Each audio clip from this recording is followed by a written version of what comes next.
بسم اللہ الرحمن الرحیم، صلو علی الحبیب صلی اللہ علیہ وسلم۔ السلام علیکم۔ ایک انسان ہونے میں اور بندہ ہونے میں کیا فرق ہے؟ میں ایک خوبصورت نوجوان تھا۔ ایک دن مجھے پتہ چلا کہ ایک عالم ہیں جو بزرگ ہیں اور انہیں سونا بنانا آتا ہے۔ میں سونا بنانے کا طریقہ سیکھنے کے لیے اس بزرگ کے پاس چلا گیا۔ میں نے اس بابے کو سلام کیا اور سلام کرنے کے بعد ایک سائیڈ پر بیٹھ گیا۔ بابا میری طرف مخاطب ہوا اور پوچھا کہ کاکا تم کیا چاہتے ہو؟ میں نے عرض کیا آپ کو واقعی سونا بنانا آتا ہے؟ بابے نے خالی خالی آنکھوں سے مجھے دیکھا اور ہاں میں سر ہلا کر بولا، ہاں میں نے جوانی میں سیکھا تھا۔ میں نے عرض کیا آپ مجھے یہ نسخہ سکھا سکتے ہیں؟ بابے نے غور سے میری طرف دیکھا اور پوچھا تم سیکھ کر کیا کرو گے؟ میں نے عرض کیا کہ میں دولت مند ہو جاؤں گا۔ بابے نے کہے لگایا۔ وہ ہنستا رہا، دیر تک ہنستا رہا، یہاں تک کہ اس کا دم ٹوٹ گیا اور اسے کھانسی کا شدید دورہ پڑ گیا۔ وہ کھانستے کھانستے دورہ ہوا اور تقریباً بے حالی کے عالم میں دیر تک اپنے ہی پاؤں پر گرا رہا۔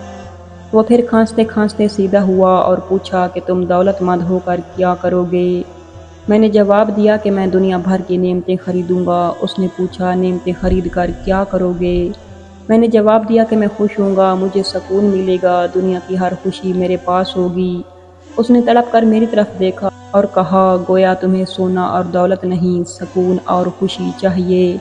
میں خاموشی سے اس کی طرف دیکھتا رہا۔ اس نے مجھے جھنجھوڑا اور پوچھا کہ کیا تم دراصل سکون اور خوشی کی تلاش میں ہو؟ میں اس وقت نوجوان تھا اور میں دنیا کے ہر نوجوان کی طرح دولت کو خوشی اور سکون سے زیادہ اہمیت دیتا تھا، مگر بابے نے مجھے کنفیوز کر دیا تھا اور میں نے اسی کنفیوژن میں ہاں میں سر ہلا دیا۔ بابے نے ایک اور لمبا کہے لگایا اور اس کہے کا اختتام بھی کھانسی پر ہوا۔ وہ دم سنبھالتے ہوئے بولا کاکا میں تمہیں سونے کی بجائے انسان کو بندہ بنانے کا طریقہ کیوں نہ سکھا دوں؟ میں تمہیں دولت مند کی بجائے پرسکون اور خوش رہنے کا گن کیوں نہ سکھا دوں؟ میں خاموشی سے اس کی طرف دیکھتا رہا۔ وہ بولا انسان کی خواہشیں جب تک اس کی عمر اور اس کے وجود سے لمبی رہتی ہیں یہ اس وقت تک انسان رہتا ہے۔ تم اپنی خواہشوں کو اپنی عمر اور اپنے وجود سے چھوٹا کر لو، تم خوشی بھی پا جاؤ گے اور سکون بھی، اور جب تم خوشی اور سکون پا جاؤ گے تو انسان سے بندے بن جاؤ گے۔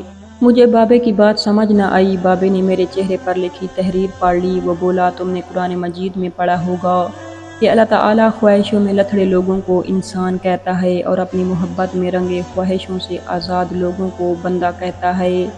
بابے نے اس کے بعد کامران کی برادری کی طرف اشارہ کیا اور بولا اس کو بنانے والا بھی انسان تھا، وہ اپنی عمر سے لمبی اور مضبوط عمارت بنانے کے شوق میں مبتلا تھا۔ وہ پوری زندگی دولت بھی جمع کرتا رہا مگر اس دولت اور عمارت نے اسے سکون اور خوشی نہ دی۔ بابے نے کہا خوش میں ہوں اس دولت کی گری پڑی برادری میں۔ برستی بارش میں باحفاظت بیٹھ کر میں نے بے صبری سے کہا میں بھی خوش ہوں۔ اس نے کہے لگایا اور جواب دیا نہیں نوجوان تم خوش نہیں ہو، تم جب تک تانبے کو سونا بنانے کا شوق پالتے رہو گے تم اس وقت تک خوشی سے دور بھٹکتے رہو گے، تم اس وقت سکون سے دور رہو گے۔ بابے نے اس کے بعد زمین سے چھوٹی سی ٹہنی توڑی اور فرش پر رگڑ کر بولا میں تمہیں انسان کو بندہ بنانے کا نسخہ بتاتا ہوں، اپنی خواہشوں کو کبھی اپنے قد سے آگے نہ نکلنے دو، جو گزر گیا اس پر شکر کرو، جو چھین گیا ہے اس پر افسوس نہ کرو، جو مانگ لے اس کو دے دو، جو بھول جائے اسے بھول جاؤ۔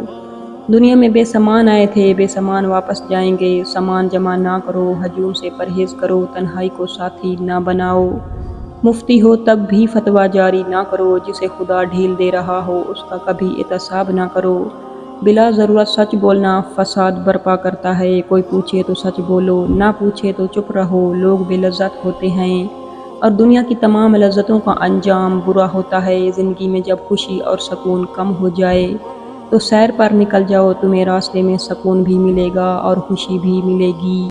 کسی کو دینے میں خوشی ہے اور وصول کرنے میں غم ہے، دولت کو روکو گے تو خود بھی رک جاؤ گے، چوروں میں رہو گے تو چور ہو جاؤ گے، سادھوؤں میں بیٹھو گے تو اندر کا سادھو جاگ جائے گا، اللہ راضی رہے گا تو جگ راضی رہے گا، وہ ناراض ہوگا تو نعمتوں سے خوشبو اٹھ جائے گی۔ تم جب عزیزوں، رشتہ داروں، اولاد اور دوستوں سے جوڑنے لگو تو جان لو کہ اللہ تم سے ناراض ہے، اور جب تم اپنے دل میں دشمنوں کے لیے رحم محسوس کرنے لگو تو سمجھ لو کہ تمہارا خالق تم سے راضی ہے، اور ہجرت کرنے والا کبھی گھاٹے میں نہیں رہتا۔ بابے نے ایک لمبی سانس لی، اس نے میری چھتری کھولی، میرے سر پر رکھی اور فرمایا، جاؤ، تم پر رحمتوں کی یہ چھتری آخری سانس تک رہے گی۔ بس ایک چیز کا دھیان رکھنا، کسی کو خود نہ چھوڑنا، دوسرے کو فیصلہ کرنے کا موقع دینا، یہ اللہ کی سنت ہے۔ اللہ کبھی اپنی مخلوق کو تنہا نہیں چھوڑتا، مخلوق اللہ کو چھوڑتی ہے۔ اور دھیان رکھنا، جو جا رہا ہو اسے جانے دینا، مگر جو واپس آ رہا ہو اس پر کبھی اپنا دروازہ بند نہ کرنا، یہ بھی اللہ کی عادت ہے۔ اللہ واپس آنے والوں کے لیے ہمیشہ اپنا دروازہ کھلا رکھتا ہے۔ تم یہ کرتے رہنا، تمہارے دروازے پر میلہ لگا رہے گا، اور تمہاری دنیا اور آخرت دونوں سنور جائیں گے۔